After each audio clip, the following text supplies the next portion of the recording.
طبیعت روز گرم و سر دارد چمن گلهای سرخ و زرد دارد کجا دانند به دلها دل ما که هر یک خنده ما درد دارد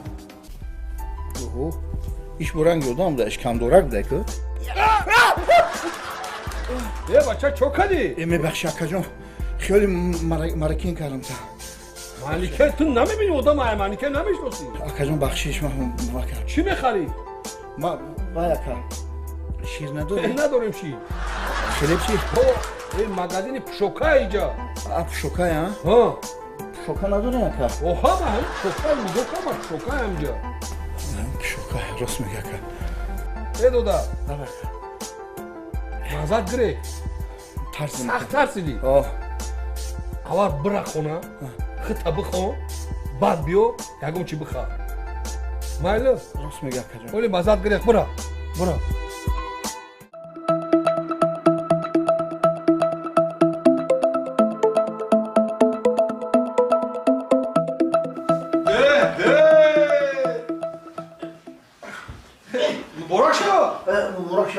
دکتر السلام علیکم بیا روبر بیا خوبی کو؟ نه خوب نیست ما همه خیلی دراز کشیدم کم ترمانده شدیم همیشه همه این قلق وای کردیم همه بیمارا که رحمت سلامت شکر رحمت همه بیمارا که کم تر خیلی وای کردیم من ماشین کنیم اوخی بیمارو نیمش نیست کجا داریم بیمارو؟ بیمارا همیشه وایش جواب دادیم اما قبیسور نداشتیم یا 7-8 نفر صوت چی آمده؟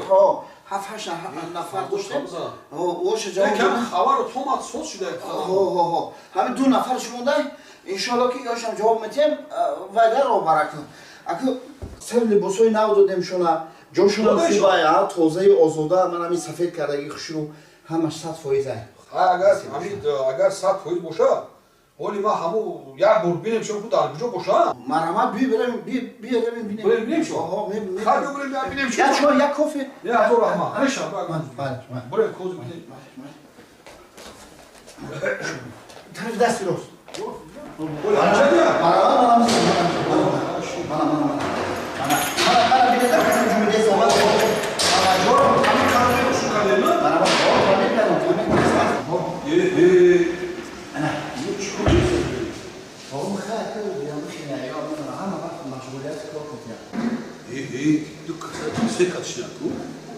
همه فراموش کردم گفت زنم همیشه هوایش آوردم قطعی همون سرگردان بودم من برای همین شنا آوردم شنا آوردم اما من اگه بسوی نبودم سوز آیبخی؟ خیلی میشم چکو کسی هم؟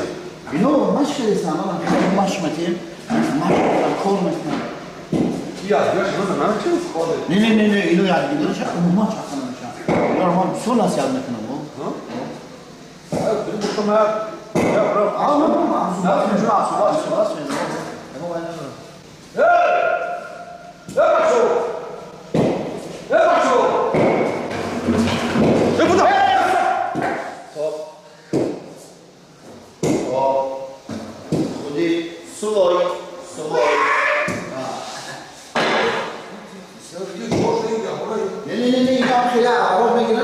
بریم باشم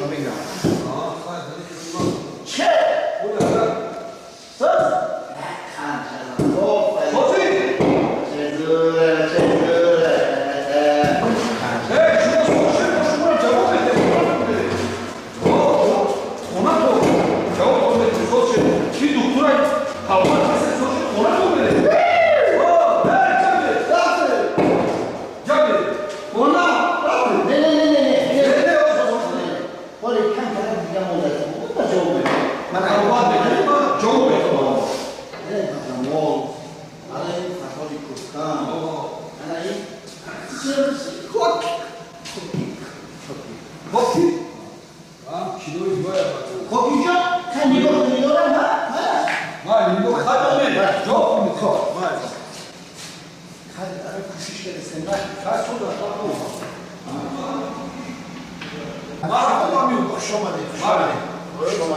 نه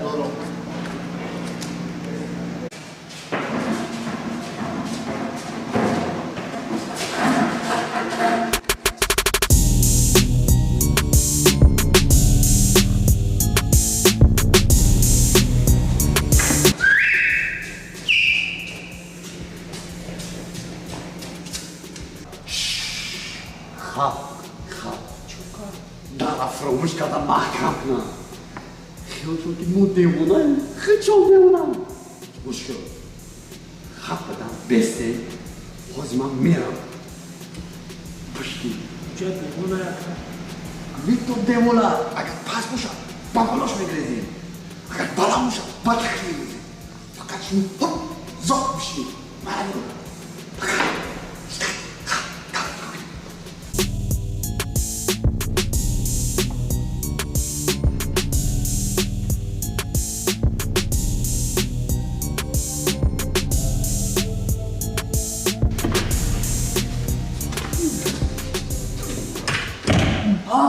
چی؟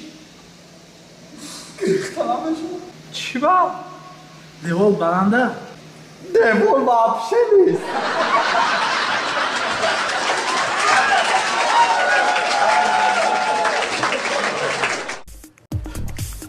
خب این اکا خوش آمدی اکا خوش آمدی هم پلا بگو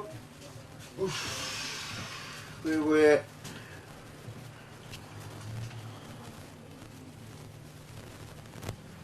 بیا اکا اکا نبات خطا نبات ما؟ باشه بیا Tamam. ساعت قد خوش آمدی اکا خوش آمدی خوش آمدی Aka ostaxi. خوش آمدی که Buna bebandi bak. این همه خیلی Aka medeni chi? اکجون ها این همی هم موی سیخسیخه کو خیلی هم موی سیخسیخه کم تا بگی مایلو کدوم سیخ این خواهد؟ همی سیخسیخه شده کم ترک برمانده شده یک کم هم مورا گی خونده کجای دیگه دا پاس میکده حالی عکد همین نگنوکه که پاسا شید برادری همون کم عزیز ترم. گم نه غمت یده کم کم شد شید شد. که میفهمم و میفهمم اگام جانو میرم خوش رو هم موی سر اوزار نمیوه پاس میکنی بقیدو ای، چند ساله کار کسی گفتی؟ تو 7 ساله من 8 ساله اکا هشتم ساله؟ او همین خیلی آدمود البته 2 سال کار میکنن میگریزن برادری عزیز او باید 2 سال کار میکنن سرفراش نمیرن فهمیدی؟ خود سرفراش رفته یا؟ او ملادیس اینا آفرین بخدو ای قند تزا تمام ها؟ حاضر او رحمت ای برادرت رحمت اینا برادری عزیز باز یا لحظه یا لحظه رحمت اینا. بس رحمت تشکر اینا.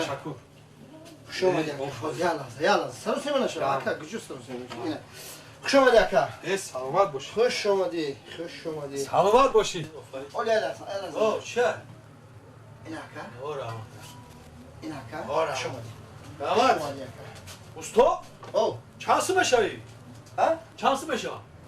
25 سو چند سو؟ 25 سو یکا او اما پس نموی سر و پس میکنیم چخیلی 25 سو 5 سو پاس میکنی اکا و اگ سرتراشو یکی نمیفهمن کاره من در تو دوخی زدم اکا ارکود کردم گوشات تازه کردم من این پشمو رو همه را گرفتم ریشات گرفتم سرت با شامپو شستم اکا ای همش پولای ای اکا میبخشی من ارکو پرکو دکار نبود من همون کدام سرتاش خونه میدونم پاس میکنم میبرم میرم 25 ای برادر چی؟ تو ریشات گرفتن موی سرت ششتن اکو سب سیاه بودی من میگم 25 من 25 داشتی گرفتی شاینا سلامت باش اکا خوش اومدی نه که اکا یکا بگو ها من حیاتی دارم همین سرتاش خونه نمیام دیگه ای اکا ها یک گپ دیگه من بگو او من 8 ساله همیجا کار میکنم همه آدمی که یک بار دو رو من سر پس کرد کو خب دویم بار نه